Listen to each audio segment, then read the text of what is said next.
रमेश अपना बैग और बंदूक लिए तेजी से चल रहा था और जैसे ही बरगद के पेड़ के पास पहुंचा, पीछे से एक आवाज आई। आ गए तुम? रमेश डर जाता है। पीछे मुड़कर देखता है तो कोई नहीं है। फिर जैसे ही सामने मुड़ता है तो देखता है कि बरगद के पेड़ के नीचे कमलनाथ हवा में खड़ा है। उसकी आंखें नीली, कंधे पर बंदूक और खून से सनी वर्दी।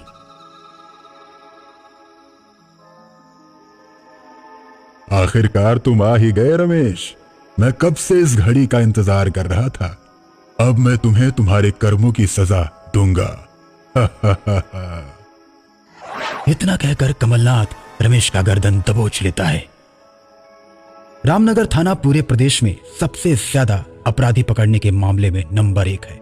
कोई भी चोर चोरी करने से पहले 100 बार सोचता है कि चोरी करूं या नहीं, क्योंकि रामनगर थाने के नए दरोगा कमलनाथ की ईमानदारी और निडरता के आगे किसी की नहीं चलती। कमलनाथ ने एक बार किसी को पकड़ लिया तो उसका जेल से छूटना नामुमकिन है। कमलनाथ के आने से थाने के सभी पुलिस वालों की काली कमाई बंद हो चुकी है और अब सभी घूसखोर पुलिस वाले और अपराधियों की मीटिंग होने लगती है। यार, इस कमलनाथ ने जीना हराम कर रखा है। न खुद खाता है और न खाने देता है।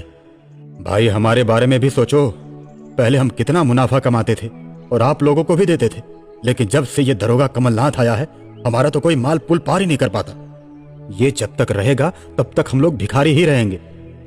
सब लोगों की बात खत्म हो जाने के बाद रमेश बोलता है, अरे आप सभी लोग निश्चिंत रहिए, कमलनाथ का कुछ हल जरूर निकलेगा। और अगले दिन रामनगर थाने में सभी पुलिस वाले मौजूद रहते हैं कि तभी दरोगा कमलनाथ के टेबल पर फोन बजता है। जय हिंद sir, head constable Ramesh sir. Sir, Laxmanpur पुल से बालू के ट्रक पार किए जा रहे हैं, जल्दी आइए सर। कमलनाथ बिना किसी सिपाही को लिए बुलेट पर सवार होकर लक्ष्मणपुर पुल की तरफ बढ़ जाता है। लक्ष्मणपुर पुल से पहले एक बरगद का पेड़ पड़ता है। वहीं पर रमेश अपनी गाड़ी के साथ खड़ा है। कमलनाथ रमेश को देखकर अपनी बुलेट रोक देता है और बोलता है, अरे रमेश, यहां क्या कर रहे हो? पुल तो आगे है ना। सर, हमने सोचा कि ट्रक को यहीं पकड़ लेंगे, इसलिए यहां रुक गए हम।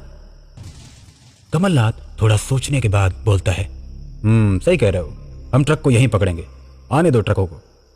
कमलनाथ अभी इतना बोलता ही है कि तभी ट्रकों के मालिक कमलनाथ के गले में पीछे से रस्सी बांध देते हैं। रमेश, बचाओ बचाओ मुझे, रमेश बचाओ।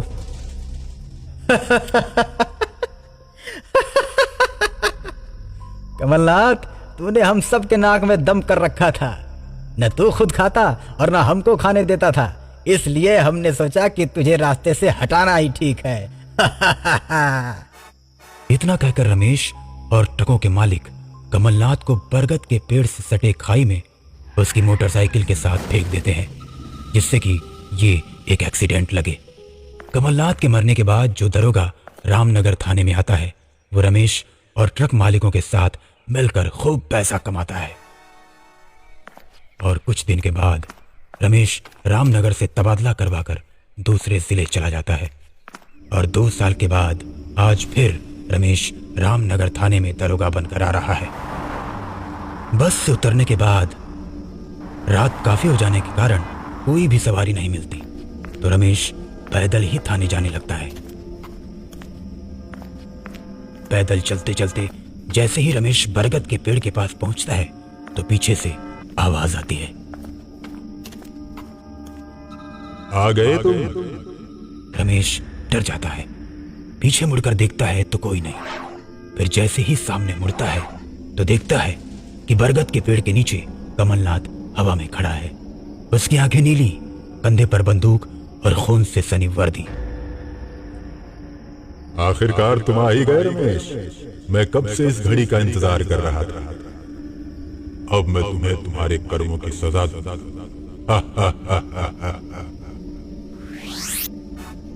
इतना कहकर कमलनाथ रमेश का गर्दन दबोच लेता है।